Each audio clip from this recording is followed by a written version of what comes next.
Assalamualaikum warahmatullahi wabarakatuh. Waalaikumsalam warahmatullahi wabarakatuh. Halo Sobat Mahali, selamat datang kembali di Podcast Mahali episode keempat. Sebelumnya pada episode pertama kita sudah membahas tentang Kiai Sahal dan ekonomi. Pada episode kedua kita sudah membahas tentang keluarga maslahah ala Kiai Sahal. Pada episode ketiga kita sudah membahas tentang tahqiqul manat. Dan pada episode kali ini, episode keempat, kita akan membahas tentang tema yang hangat diperbincangkan apalagi setelah diangkat oleh salah satu stasiun televisi nasional, yaitu tentang feodalisme pesantren. Hari ini saya Muhammad Dimas yang akan memandu jalannya podcast pada kesempatan kali ini. Pada episode keempat ini kita kedatangan tamu spesial, yakni beliau Bapak Kiai Haji Ahmad Dimyati. Beliau merupakan muhadir di Mahat Alif Pesantren Maslakul Huda Pati. Beliau juga merupakan wakil rektor 1 bidang pendidikan di IPMAFA. Selain itu beliau juga merupakan asisten ahli di Majelis Masyaikh. Kita sapa dulu bintang tamu kita pada kesempatan kali ini.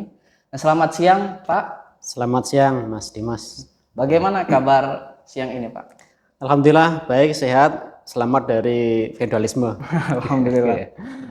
Ya.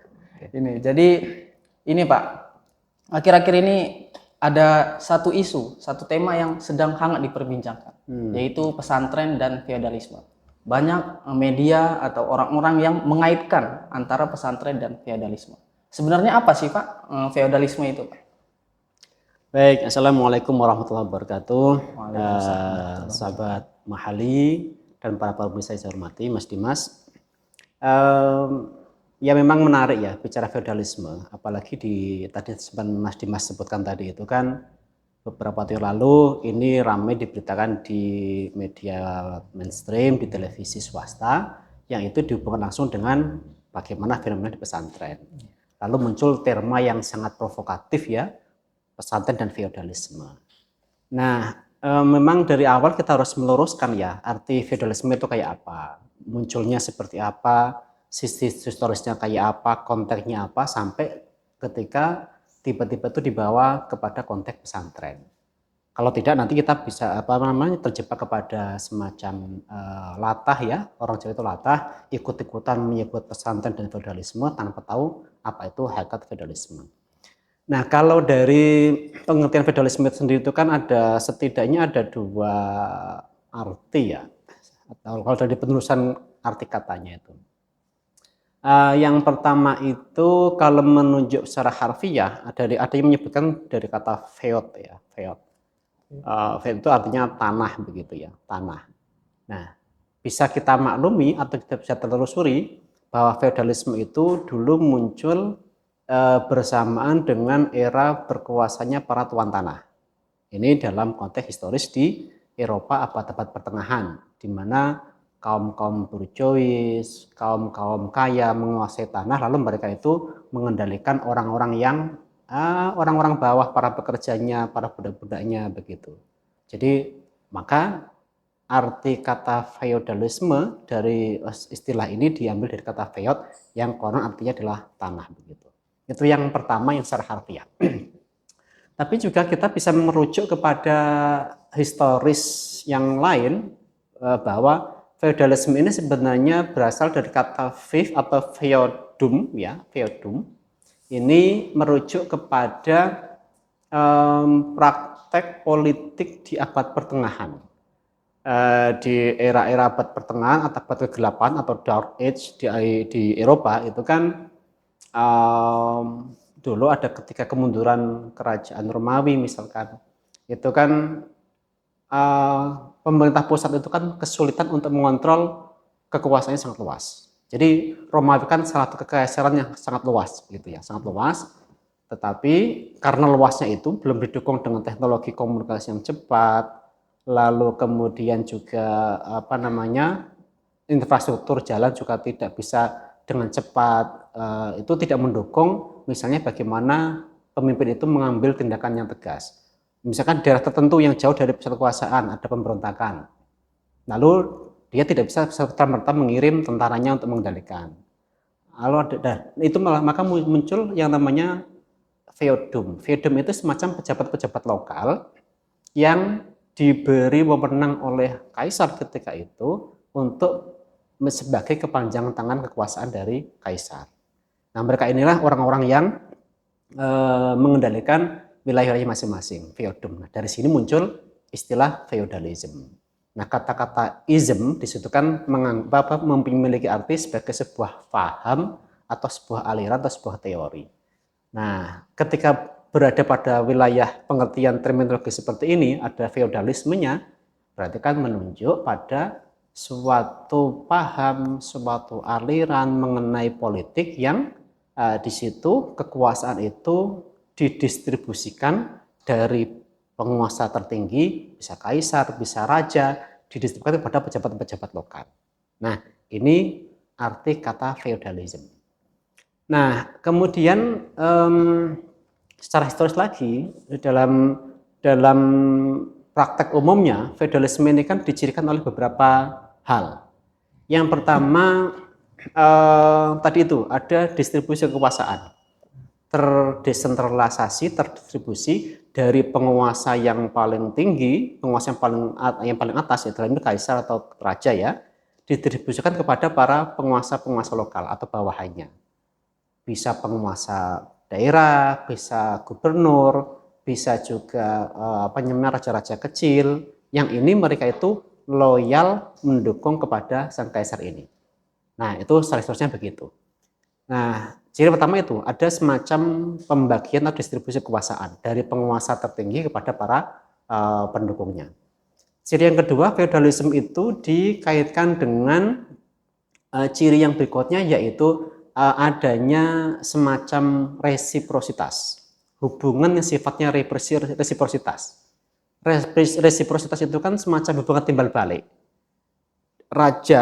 Hubungan raja atau kaisar dengan penguasa lokal ini sifatnya timbal balik. Raja memberikan pelindungan, memberikan pengayoman, memberikan fasilitas kepada penguasa-penguasa lokal. Nah, penguasa lokal ini memberikan dukungan, loyalitas, kesetiaan kepada raja ini. Jadi ada hubungan timbal balik, azas resiprositas, saling memberi, saling menerima, yang pada akhirnya ada timbul aliansi kekuasaan dari pusat dengan daerah, dari penguasa-penguasa lokal ini. Nah, ini ciri yang kedua, yaitu ada loyalitas antara si penguasa tertinggi dengan para pendukungnya. Kemudian dalam konteks kekuasaan ini, lalu ada muncul yang disebut sebagai kultus. Kultus itu sebenarnya pengagungan atau pensucian sosok pemimpin ya, raja atau kaisar itu disucikan, kemudian dikultuskan sebagai strategi untuk melanggengkan kekuasaan. Ya, raja akan membuat simbol-simbol, apakah dia mengeluarkan statement bahwa saya bagian dari titisan dewa, titisan Tuhan, yang itu kemudian ditanamkan kepada para bawahannya, lalu kemudian ini lalu diterima atau dianut oleh masyarakat secara umum, rakyat secara umum. Nah, ketika ada doktrin bahwa raja kaisar adalah wakil Tuhan, misalkan wakil dewa, para pendukungnya ini, penguasa lokal ini yang disebut feodum tadi itu kan turut mengkomunikasikan kepada masyarakat. Akhirnya ya masyarakat secara tidak sadar akan memiliki pandangan yang sama sebagaimana dikehendaki oleh sang penguasa ini. Nah, inilah muncul namanya kultus. Nah, ini setidaknya 3 ciri ini yang menandai tipe politik yang feodal gitu, atau aliran feodalisme. Nah, itu makna dari feodalisme itu sebenarnya konteksnya konteks politik yang muncul secara historis itu abad pertengahan di Eropa. Tapi kalau ditarik secara umum, sebenarnya ini kan muncul di kekuasaan di mana-mana. Di Indonesia, di Nusantara, ketika zaman kerajaan dulu, praktek seperti itu juga lazim. Di mana raja itu mempunyai, ya tadi itu bawahan ya, ada semacam demang, ada semacam adipati, dan seterusnya. Di beberapa wilayah itu ada raja-raja bawahan, lalu mereka mengkultuskan, mereka loyal, memberikan upeti, memberikan dukungan. Ini juga sebenarnya praktek-praktek umum feodalisme itu ada di berbagai macam jenis wilayah yang ada pada era-era kekuasaan yang dipegang secara absolut oleh para penguasa yang namanya raja atau kaisar itu. Lalu tadi itu ini ada upaya untuk mendistribusikan kekuasaan dalam rangka untuk mengendalikan kekuasaannya itu. Gitu. Baik. Berarti feodalisme itu ada dua makna mungkin ya Pak. Yang pertama dari aspek bahasa, yaitu feod artinya tanah. Gitu. Ya. Yang kedua feodum. Feodum itu praktek politik. Feodum itu ya praktek politik yang merujuk pada penguasa-penguasa lokal yang ditunjuk oleh penguasa utama ya, raja, kaisar dan seterusnya. Gitu. Yang memiliki 3 unsur. Yang pertama distribusi kekuasaan. Yang kedua itu hubungan timbal balik gitu, antara penguasa dengan pendukungnya. Betul. Yang ketiga itu pengultusan pemimpin. Ada kultus, betul. Ada kultus. Gitu. Nah, berarti feodalisme ini konteksnya politik, Pak. Dari kelahirannya memang muncul dalam konteks politik. Konteks politik tidak berhubungan langsung dengan agama, tidak berhubungan langsung dengan keyakinan, tidak, tapi munculnya konteksnya konteks politik. Gitu. Lalu bagaimana bisa itu media-media atau orang-orang itu mengaitkan ke pesantren feodalisme? Oke. Nah, makanya tadi saya bilang kan kita kan banyak seringkali latah ikut-ikutan atau membuat semacam distorsi definisi, distorsi makna. Kita itu sering latah begini. Ada istilah yang muncul, lalu kita tidak mengetahui secara mendalam, kemudian itu kita mendengar orang lain menyampaikan, lalu ikut-ikutan. Gini, ini kan semacam distorsi ya, distorsi atau perubahan pergeseran makna dari suatu istilah. Ini.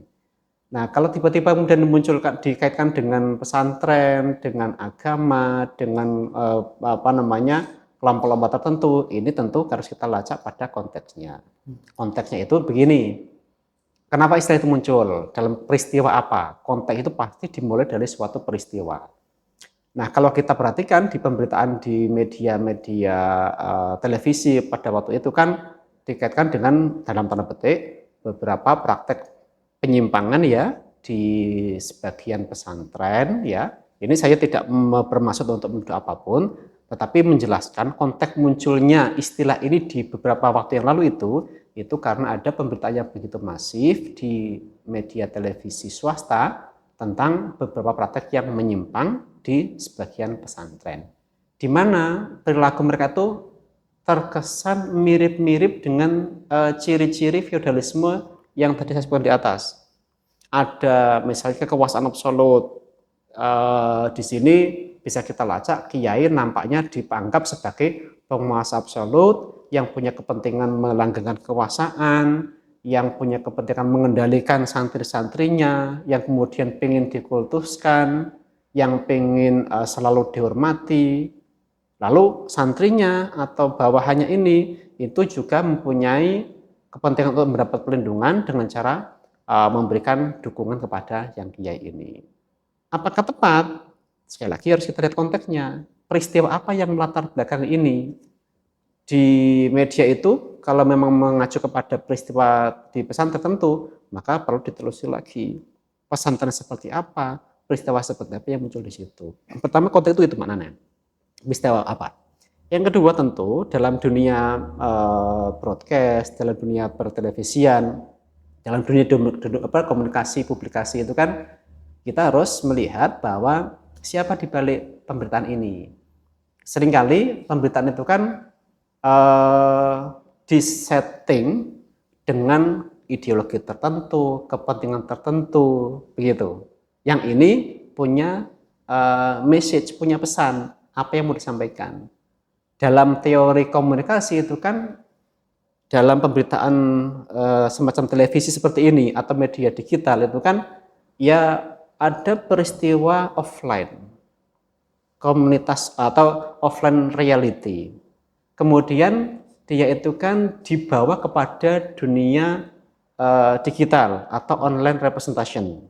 Online representation ini berarti kan apa yang tampak di lapangan di dunia offline itu dikemas dalam sebuah tayangan. Namanya online representation. Nah, online representation ini sangat ditentukan oleh bagaimana peristiwa apa yang dipilih, narasi apa yang disampaikan dalam online representation ini, kemudian mereka mencoba mengkomunikasikan makna yang telah dikemas ini kepada offline community.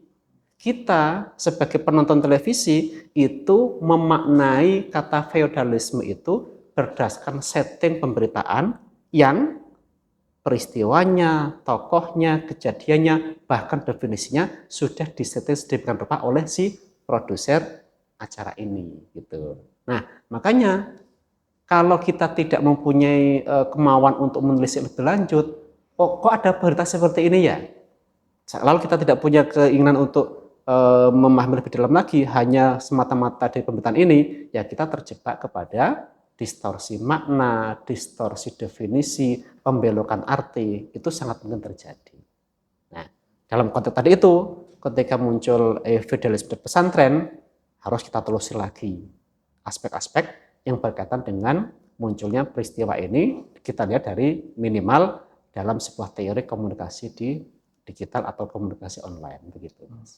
Berarti feodalisme pesantren itu kalau menurut Bapak pertama harus dilihat dari konteksnya terlebih dahulu. Persis, harus ya. Yang kedua dilihat dari medianya, media yang menyampaikan. Ya, media. Jadi tadi ya dari offline community, offline reality, kemudian ada online representation, lalu pada offline community itu. Kalau dalam teori basicnya kan ada komunikator, ya, lalu ada ada medium, lalu ada komunikan. Nah, ini sama saja sebenarnya. Ada tiga pihak ini yang saling terkait dengan sebuah proses teori komunikasi begitu. Berarti penting bagi kita untuk mengetahui atau menelusuri lebih lanjut tentang definisi ya Pak? Harus. Agar tidak terjebak pada distorsi tadi. Betul. Oke, selanjutnya Pak, tadi kan seperti yang udah Bapak bilang itu di pesantren itu ada kiai, ada juga santri.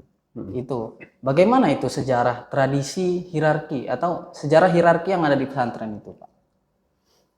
Sebelum bicara hierarki ya, saya juga perlu meng-clearkan apa sih maksud dari hierarki pesantren itu ya. Tapi begini, kalau kita lihat di dalam teori, di dalam pendapat para pakar, dalam undang-undang juga, yang namanya pesantren itu kan ada rukunnya, arkanul ma'had ya.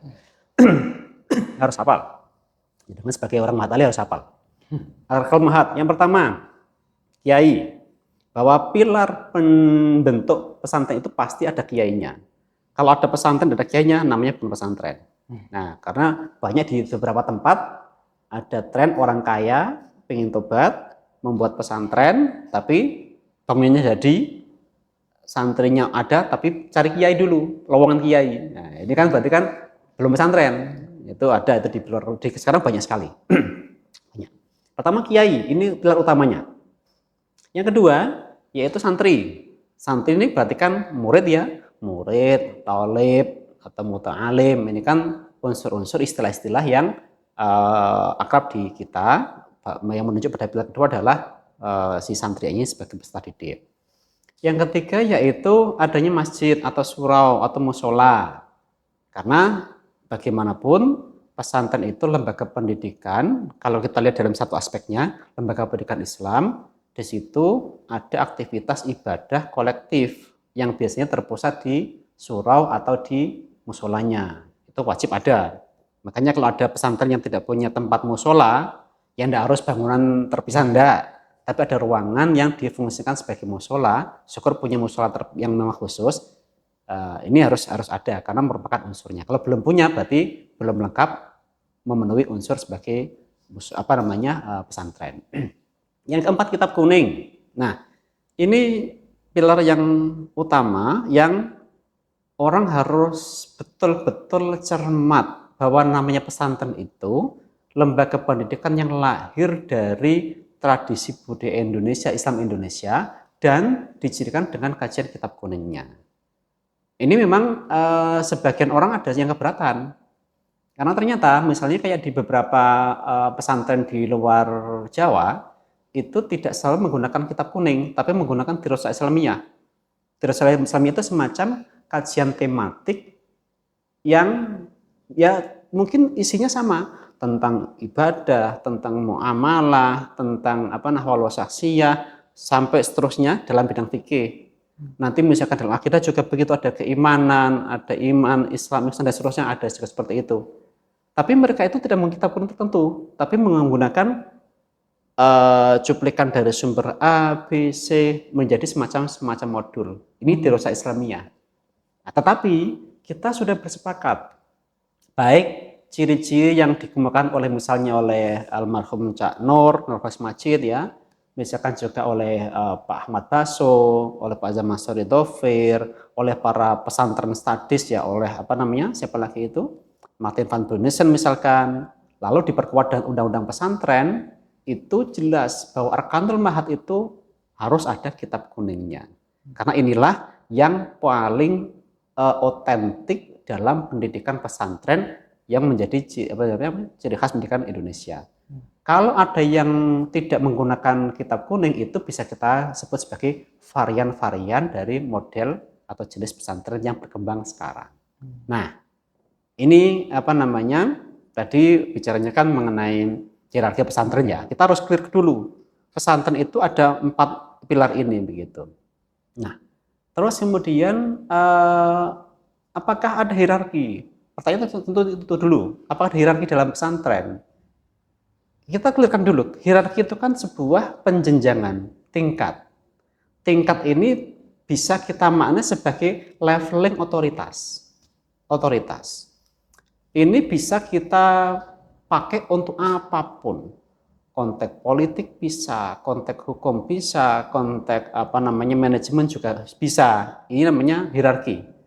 Tingkatan yang paling atas dalam hal undang-undang, misalnya hukum misalkan ada undang-undang dasar atau konstitusi, ada undang-undang, ada peraturan pemerintah, peraturan presiden dan seterusnya.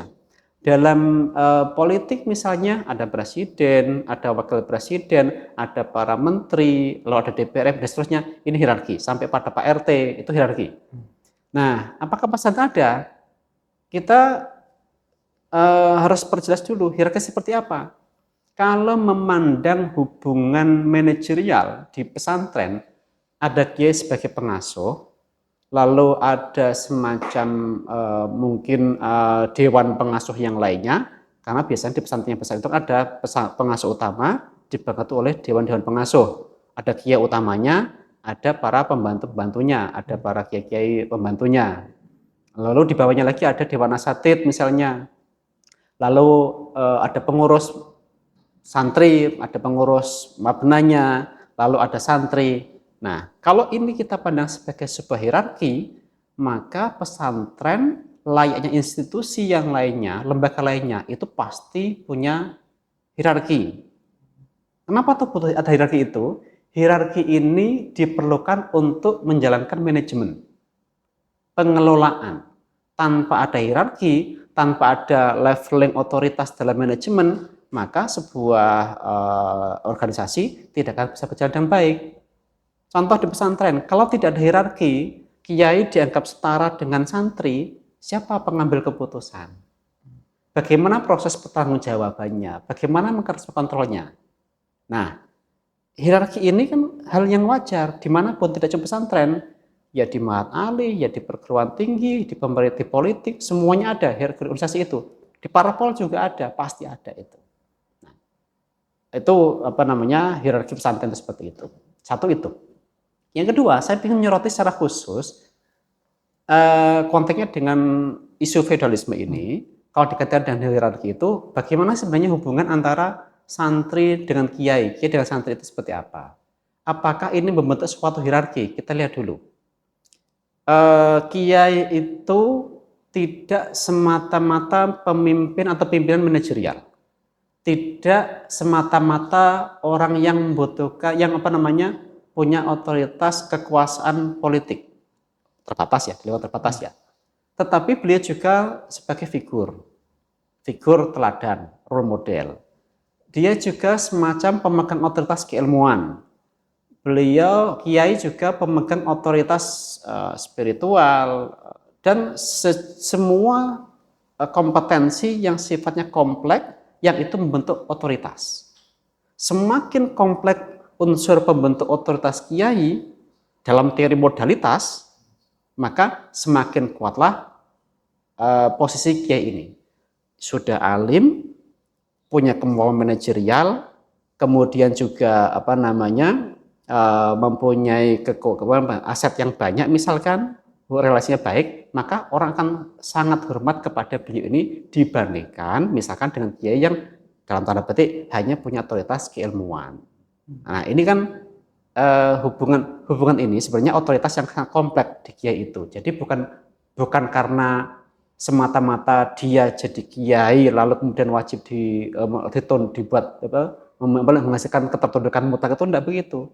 Ini terbentuk karena dalam teori modalitas kiai mempunyai akumulasi sekian macam kompetensi yang itu memberikan otoritas kepada sosok kiai ini, terutama dalam hal keilmuan, kemudian spiritual, akhlak karimah ya, atau moral. Ini yang biasanya akan muncul di kiai-kiai itu.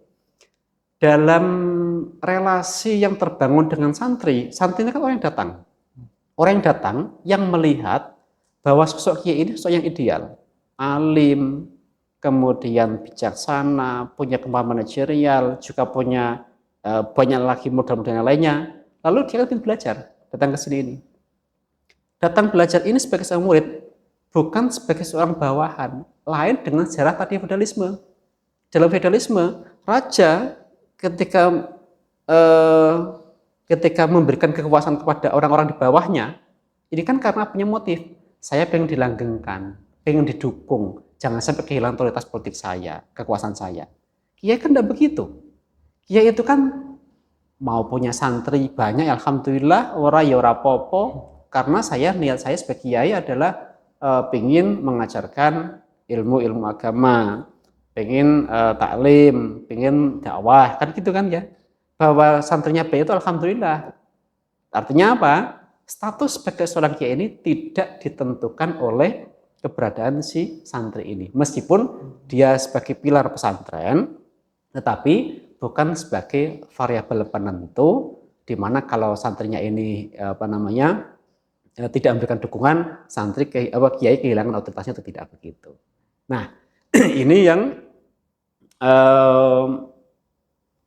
relasi kiai dan santri dalam konteks ini itu tidak tepat apabila dipandang sebagai sebuah hierarki. Tidak tepat, tapi lebih hubungan antara seorang yang guru dengan seorang yang murid. Mu'alim dengan muta'alimnya. Gitu. Berarti menurut Pak Dim itu bukan sebuah hierarki, tapi sebuah relasi. Tadi itu, kalau dilihat dari sisi manajerialnya, maka di pesantren ada hierarki, pasti, karena sebuah organisasi, sebuah institusi. Tanpa hierarki, manajemen tidak akan berjalan baik. Tapi dalam khusus hubungan kiai dengan santri, ini bukan hubungan hierarkis, itu bukan. Dia tidak hubungan yang top down atas bawah, yang satu mendukung, yang satu butuh dukungan dan memberikan semacam jaminan seperti antara patron dengan klien, tidak seperti itu. Saya tidak setuju dengan beberapa pandangan yang mengatakan hubungan kiai dengan santri adalah patron klien. Karena patron klien ini kan ada hubungan yang interdependensi, saling tergantung. Kiai bergantung kepada santri, santri bergantung pada kiai. Ini kan cara pandang sosiologis dalam teori sosiologi yang melihat hubungan politik itu terjalin seperti itu. Padahal kiai tidak. Kiai itu otoritasnya tidak tergantung pada santri, santri juga tidak bergantung kepada kiai secara penuh mutlak atau tidak. Nah, feodalisme, hierarki itu biasanya dalam politik ya dominan pada hubungan patron klien ini. Yang ini sebenarnya jauh dari tradisi pesantren yang asli. Kan gitu kan ya. Jenengan dari contoh begini. Kalau jenengan sudah selesai di Mahat Ali lulus, pamit pulang ya kan? Ya. Bagaimana Kiai? Mengizinkan enggak? Mengizinkan. Ada semacam tagihan-tagihan tertentu enggak? Sampai harus begitu, tapi jangan memberikan imbalan ini karena sampai sudah tinggal sekian tahun di sini harus memberikan imbalan ini. Ada enggak? Enggak ada kan? Kalau dalam patron klien kan enggak begitu. Patron klien enggak begitu. Saya sudah melindungi sampean, saya sudah memberikan jaminan pada sampean. Kalau sama tiba-tiba mau mencabut loyalitasnya pada saya, maka saya minta dong ganti ruginya, kan gitu. Nah, ini yang orang kadang-kadang tidak mencoba mendalami bedanya hubungan kiai dengan santri, antara pendidik, antara kiai dengan orang yang belajar dengan yang mengajar, orang pendidik dengan yang peserta didiknya, dikaitkan dengan, dipandang seolah-olah hubungan penguasa dengan bawahan-bawahannya. Salah itu, salah. Yang begitu itu biasanya orang yang tidak paham pesantren biasanya. Yang tidak paham pesantren. Gitu. Berarti sebelum kita membahas tentang tradisi hierarki, kita harus tahu bahwa di pesantren itu ada 4 pilar atau disebut arkanul ma'had ya Pak. Betul, Yang pertama ada kiai, yang kedua ada santri, yang ketiga ada musola atau surau yang digunakan untuk selain sebagai tempat ibadah juga tempat berkumpul, tempat belajar. Yang keempat itu kitab kuning. Ya, kita kuning. Betul. Juga dalam pesantren apakah ada hierarki? Ya, dilihat dulu konteksnya. Kalau konteksnya manajerial, nah, di dalam pesantren bahkan di banyak tempat itu pasti ada hierarki. Kalau konteksnya manajerial, gitu ya, ya, Pak. iya, betul. Tapi kalau konteksnya relasi antara kiai dan santri itu tidak tepat kalau disebut hierarki. Tidak tepat. Oke. Oh gitu. Jadi kalau dalam konteks relasi antara kiai dan santri itu tidak tepat disebut sebagai hierarki.